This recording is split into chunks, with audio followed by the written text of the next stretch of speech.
ನಮಸ್ಕಾರ. ದಿನಕ್ಕೊಂದು ಕಗ್ಗಕ್ಕೆ ಸ್ವಾಗತ. ಕಗ್ಗ 32. ಮರುಳನಿರಬೇಕು. ಪರಬೊಮ್ಮನಿ ಜಗವ ರಚಿಸಿದವನಾದೊಡದು,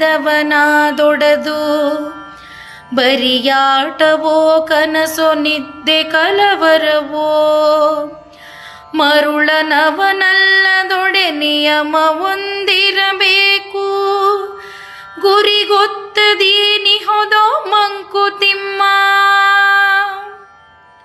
ಭಾವಾರ್ಥ: ಈ ಜಗತ್ತನ್ನು ಸಾಕ್ಷಾತ್ ಪರಬ್ರಹ್ಮನೇ ನಿರ್ಮಿಸಿದ್ದಾನೆ. ಆದರೂ ಅದು ಬರಿಯ ಆಟವೋ ಕನಸೋ ನಿತ್ಯೆಯ ಕನವರಿಕೆಯೋ ಎಂಬಂತಾಗಿದೆ. ಸೃಷ್ಟಿಗೆ ಒಂದು ನಿಯಮವಿರಬೇಕು, ಇಲ್ಲ ಗೊತ್ತು ಗುರಿಗಳಿರಬೇಕಾಗಿತ್ತು. ಅದಿಲ್ಲದ ಕಾರಣ ಪರಬ್ರಹ್ಮನು ಮರುಳನೇ ಇರಬೇಕು. ನಮಸ್ಕಾರ.